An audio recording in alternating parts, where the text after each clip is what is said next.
Any Indian who shall engage in the practices of so-called medicine men, or who shall resort to any artifice or device to keep the Indians of the reservation from adopting and following civilized habits and pursuits, or shall use any arts of conjure to prevent Indians from abandoning their barbarous rites and customs, shall be deemed guilty of an offense, and upon conviction thereof, for the first offense, shall be imprisoned for not less than 10 days, and not more than 30 days, provided that, for subsequent conviction for such offense, the maximum term or imprisonment shall not exceed 6 months.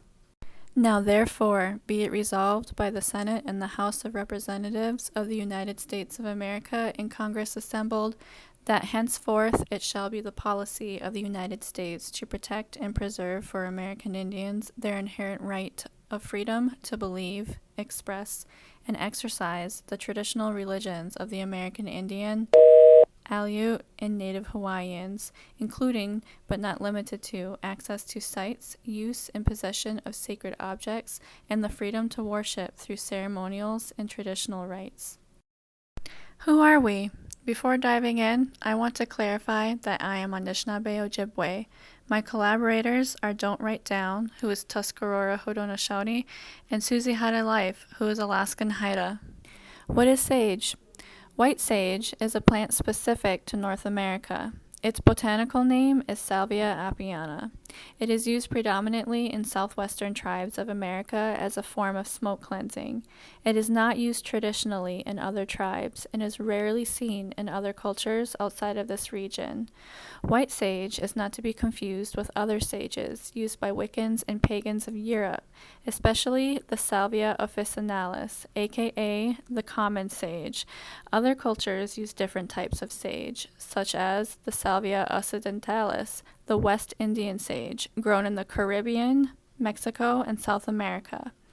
What sets white sage apart from others is that it is now an appropriated plant among other cultures and is popular among capitalist corporations. So popular that it's being overharvested and is on the brink of endangerment. Several people have recently claimed that this isn't true. However, there are several sources that confirm this. So what happened? Dustin Dailey tweeted that he was smudging his house with sage. It was pointed out to him by a Haudenosaunee that he bought sage from an exploitative company and that he was burning the over-harvested plant too fast. I mean, wouldn't you want to take advice on how to make something you paid for last longer? Anyway, he responded sideways, and as a result, several natives tried to educate him, while some natives just laughed at him, opening himself up to things he didn't understand and asserting a negative attitude. He proceeded to quote tweet both educators and jokers alike, laughing at us and dismissing our valid criticisms. Everyone was eventually met with a block, canceling out any opportunities for education on the matter. In addition, his use of quote tweets exposed the situation to his 19,500 followers, who also chimed in, further exposing the matter. If that wasn't enough, his friends also spoke on it, like Nick Snyder with 43.9K followers and T by Ali with 21.7K followers. T-Spill with 206.6K followers remained quiet for a moment, but even she showed up eventually. These very friends of his, as well as other smaller YouTubers, came out in support of him, claiming that the magnitude of the controversy was too large and therefore unwarranted, without acknowledging theirs and Dustin's involvement in exposing an otherwise low-key matter to their combination of around 300,000 people. He then involved Thomas Halbert with 144.3K followers, because Thomas was warning the general public that they should research safe usage of sage and respect Indigenous cultures, extending the conversation to yet a larger audience. The point? They blamed the magnitude of the backlash on the people calling him out, people who each have roughly 1,000 followers or less. Imagine if he hadn't handled this so publicly. In other words, he can't complain that the backlash was too large when he, in fact, is the direct reason it became large in the first place. You made your bed, sir, so you lay in it. So what's the big deal? people are allowed to practice whatever religion they want and how they want to, thanks to the United States freedom of religion, right? Well, yes and no. The United States really should have specified freedom of religion as only applies to white Christians, because that's what they meant. See, until 1978, most Indigenous ceremonies and practices had been banned. In the beginning of the video, I read excerpts from the actual documents stating that Indigenous peoples would be punished if caught using their practices. It was in only 1978 that the American Indian Religious Freedom Act was passed that allowed Indigenous peoples to have spiritual freedom on our own lands. However, that's only a piece of legislation, and there are still problems. Many natives find it hard to smudge and do ceremonies without fear of being evicted from their homes or dormitories or hit with a felony. It should be mentioned that the only reason our practices exist into today is because certain community members held ceremonies and passed down information in secret. Don't Write Down's grandfather had to disguise Tuscarora Haudenosaunee tradition and oral practices in the guise of bedtime stories and unknown Christian secrets to be told to no one outside the family. This was only in the 1950s, one generation ago. My band conducted ceremonies and dances deep in the woods to avoid being caught. My aunts have told me stories about our first legal powwows and ceremonies, and how some elders who were beaten and abused at boarding schools were brainwashed to think that religious freedom was a bad thing. But the sage. As soon as sage was legal, white hippies stole, appropriated, and commodified it. Many natural harvesting grounds are now blocked off to Indigenous people and used for corporations to sell. These harvesting grounds are even being harvested illegally by corporations, who are also exploiting desperate workers, such as the 4 undocumented workers arrested with 400 pounds of wild white sage in 2018. Right from the poor and exploited's hands, straight to your door thanks to Amazon, though, am I right? The current topic at hand is Dustin and this Twitter mess, and it can be related to the 1978 Religious Freedom Act. In fact, I've already explained a similar connection before in a previous video. But in this video, I want to touch on the harm these stereotypes do and have done to our practices, not just spiritual practices, but our medicines and overall way of life. Basically, our practices have been, thank you, Allie W., for teaching me this perfect word, they've been bastardized. That is a loaded word that involves several concepts, but basically our practices are not viewed as legitimate or worth respecting. They're viewed as lesser than compared to dominating ideologies, and also viewed as playthings.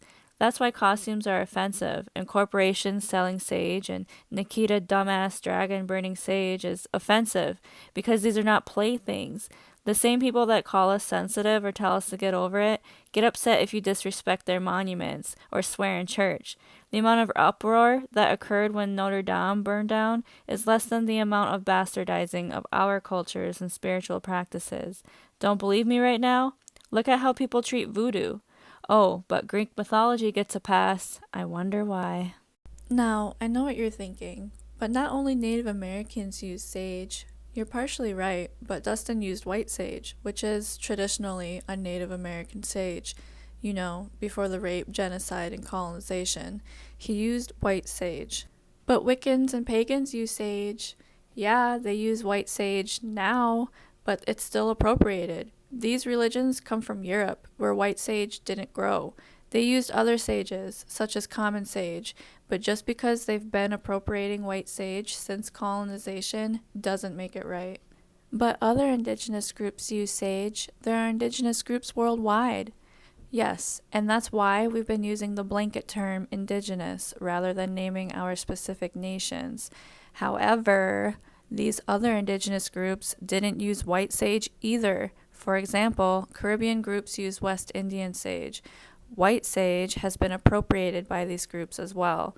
Regardless of your argument of who used which sage, all of these arguments used to excuse Dustin are missing a very important factor.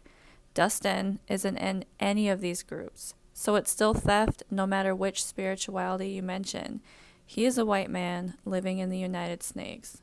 But how do you know Dustin's heritage? He could be white passing. He could have taken a 23andMe test. Dustin has never made any public claims except for having a Japanese grandmother. Petty Page told me that he was apparently adopted and therefore could be native. Either way, that's not what indigeneity is. You don't get to take a DNA test and suddenly try to speak louder than those who have lived, breathed, and bled for culture and spiritual freedom. DNA tests are bogus, by the way, because they don't have enough native DNA in their database. I spoke on what it means to be indigenous in a previous video when Cody Rants asserted claims of being related to Pocahontas that were so bogus they were comical. Race is a social construct. To be indigenous, you must fit into that construct via connection to culture and community. In addition, the way you fit into the construct is heavily influenced by the way you look and how you behave. Where do you think Dustin fits into? But I find it interesting that Nick Snyder can assert that he has a feeling those who are upset must be 0.005% native and therefore should be dismissed. But now we're being told that we shouldn't criticize Dustin because of his potential 0.005%. Ain't that a bitch? It's so hard to be consistent, hey? It's just a plant, calm down. I don't see what the big deal is. All I'm going to say on this is, if you don't understand or it isn't a topic connected to you, then simply shut up. The amount of tweets I've seen where people didn't understand was concerning, considering there were several threads with ample education to help y'all understand. Perhaps you would have been exposed to that had Dustin not blocked any and all information, only allowing misinformation to spread. Plus, if you're going to reduce sage to just a plant, then why are you using something you don't believe in or have an emotional connection to? Sage isn't even on the endangered species list. You're right, it isn't technically on the endangered species list. Not yet, anyways. I know that's a word being said and has therefore led to misunderstanding, so let me clarify that it is not endangered yet. It is currently being over-harvested. That is, sage is being harvested at a rate that is unsustainable. Just because it hasn't reached the endangered species list yet doesn't mean we shouldn't be concerned. Why does something have to be near death before we can care enough to take action? You just want attention. Yeah, that's exactly what we want. Forget about our plants dying and the perpetual mockery we continue to face after hundreds of years. We want attention, which apparently consists of thousands of entitled and ignorant stands attacking and mocking several indigenous peoples. Thank you, Dustin, for this amazing attention. It's exactly what we secretly wanted. Too bad we didn't get enough attention when we called out other such influential people. Oh, you thought you were special, Dustin? Nikita Dragon and Azalea Banks heard from us for misusing sage. Several other people with large followings have heard from us regarding their anti-native bullshit too. But you know who else heard from us? Lizzo. She gets it. Why don't you focus on more important things? Well, for one, let me just say that we can multitask. We can fight against mockery through mascots and costumes. We can fight for environmental threats such as pipelines and overharvesting sage. And we fight against appropriation. This fight just happens to include all three. If you've never heard of these conflicts, then you haven't been listening. These fights have been going for generations, some for centuries. But, for another, who are you to say this isn't an important thing? It is important to us, and that's all that should matter. We're sick of white people telling us how we should view our spirituality. This shit has already involved massive and gruesome acts against our peoples. This isn't only about Native Americans. Dustin hasn't only been talking about natives. He's generalizing. This is technical and obtuse, disregarding his actual sentiment. This situation started with valid criticism from an indigenous person, a Haudenosaunee person. His initial responses were to Native people. The criticism was over misuse of medicine indigenous to North America. The jokes that were later rolled out consisted of DNA tests and accusations of 0.005% indigeneity. The group of people that had a problem with this shit and therefore were being attacked by his followers was Native.